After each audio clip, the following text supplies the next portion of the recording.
there's certain aspects of our lives that make it evident to me that we are operating in a box and we are being made to feel comfortable within that box and that space, and that we are told that this is where we have to operate, while other people, this is the job of the government, the universities, to explore territory outside the box.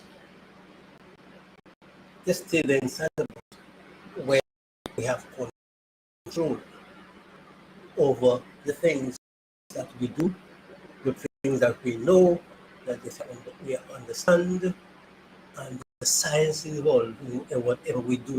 Leave that to the universities, etc., to pursue other expansion or other projections or other expansion of life as we know it, explanation of things, the way to do things, the technology of science and technology. So we are in a box mainly run by science and technology, which is not a bad thing because I am an engineer by profession and a technical specialist. So I have my hands double. I double also my hands in science, and I'm fascinated by science. I won't leave science and practice to many other things. But I believe that science will ultimately explain everything. That one of these days we might have some kind of gadget and we might be able to see God directly. We put on the direct and we say hello, and then it's tuned us to the God frequency.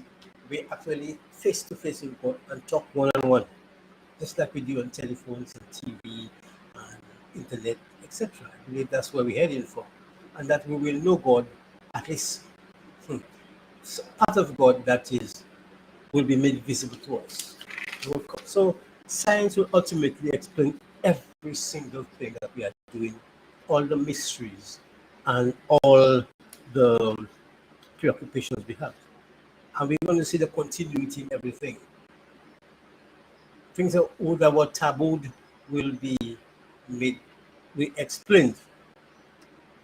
But whether that is now or whether that is 2 million years from now, what I'm interested in is my mind is already in that space where I can talk with God directly and see God directly, and I'm anxious to use that. The best day of my life, my entire life, was when I realized I had some sort of ESP. It was the best day of my life when I realized, best day I've ever spent in my life is when I realized I have, and my greatest experience in life, when I realized I had some kind of fifth sense, some kind of ESP, some kind of ability that could get better and better and better if I pursue it. That's my best experience in life so far with ESP, and if you're going to master that thing, my God. And no science will go forward without people with some kind of ESP or psychic abilities. They're the ones that have the foremost vision to see ahead and pursue it. Nobody in this world, the world cannot run on average minds. Well, in the sense that to make this leaps forward, the leap forward that requires the quantitative or qualitative leap forward, the world cannot achieve that with average minds. Average minds will do a lot of basic things, write on paper,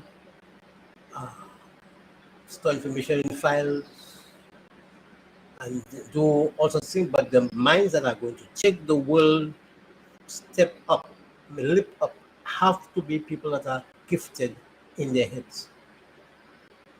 It's these people that can take the world to where we want, and that's a fact.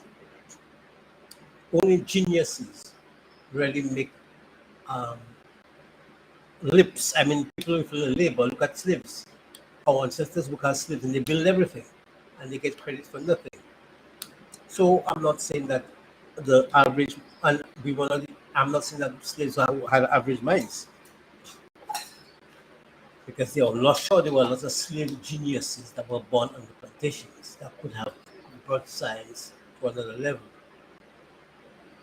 But it is these people with some kind of vision that can make the world go a step higher and higher and higher. And it's because of that I am not interested in only studying science as we know it. Because scientific truth is based on what they can demonstrate. But what they cannot yet demonstrate, they investigate it as scientific curiosity in the labs. There's a special lab open for things that are not yet considered science, things that are happening at random, things that they are not yet in control of, because we are living in a controlled society that can be measured, can be calculated, and can be predicted. That's where we want to be. We don't want to, if we live in the forest, you don't want to put your house a place that you cannot find it. You will build a house where you will have markers to tell you this is where we are, this is over there, this is over there, this is there, this is north, south, east, west, this is the river over there, this is the direction of that. You don't want to be every day looking for your home. Or if your children go somewhere, you spend the entire day looking for your children in the forest. So you have to guide us. So you first thing you do is set up a location, and then you map that location, and then you determine where we go and what directions we take and what times we return. And if you're going to explore new territory now in the forest, you will have to mark it inch by inch so that when you go there, you can find your way here. And that is how the mind works. You don't want to be lost in your head, so everything has to be charted and programmed. And that is how science works. Now, I am not satisfied with studying only science. So I've decided I'm going to create another thing called Science Plus Plus that embraces the concept that science eventually will understand everything, and I have to project science to the point where science is beginning to understand God. So we say, okay, we set the bound, we set the limits, as we must do. The model of my science is that I call it Science Plus Plus. I call it Science Plus Plus, and a lot of people will agree with me, obviously. Science Plus Plus, and Science Plus Plus has as its base science. So, and we are projecting it. And the best projection we can see about science, and as a telecommunications specialist, for years I worked in the field of telecommunications. And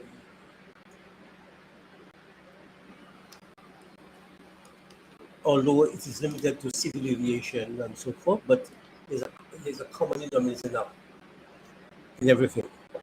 Programs are C++, C Sharp, Python, and so on. That's where everybody goes. So the best indicator that we are living in a well-charted box that is manipulated by the governments, the scientists, the intellectuals, the universities, but they are not ignoring the ones that we have problems with. These are still especially by science academics and researchers. And so they have a plan of how to, we are in the forest, we're not going from here to here at random, we'll get lost. So let us program everything we do and set up a system so that when we go here, we can come back. We know where we are at all times. So, which is a, a good way to go about doing things. You can go and get lost and then find a way, go and get lost again, find a way. That's also a way of learning. But it is not, but I don't think is the most, uh, is the best approach. The best approach is a systematic exploration. So we did that amount of territory today. That where we were headed, so we tried to map from where we were and where we are now, and by point to point we record it, so that when you want to come back, we can retrace our path. So this is basic science. No? Go and you can retrace your path, document your path, analyze your path, and discover new things as you go. So that's a basic science. So the best thing I see, based on my experiences in telecommunications, is to examine the frequency spectrum. When I look at it, I realize we are in a very small box. Indeed, this is just frequency spectrum. Let me see if I got up more. I done that. Sharing screen.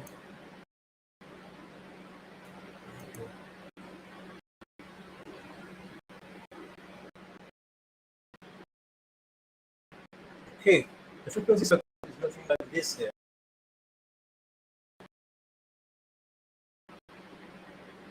Tells where we are.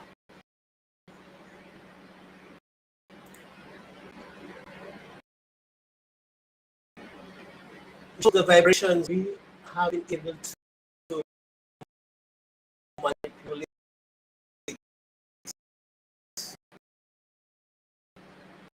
and get things done. Vibrations are to different from one to the next.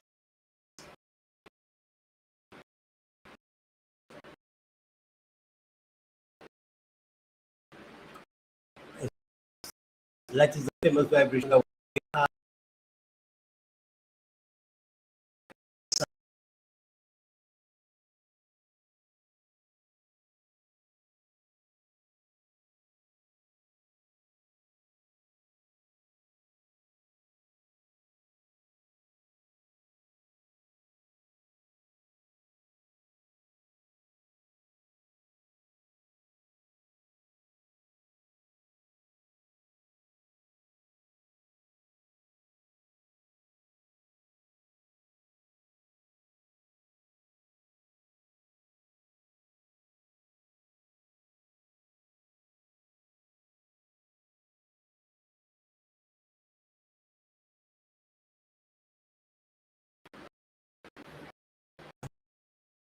Isn't problem with this streaming.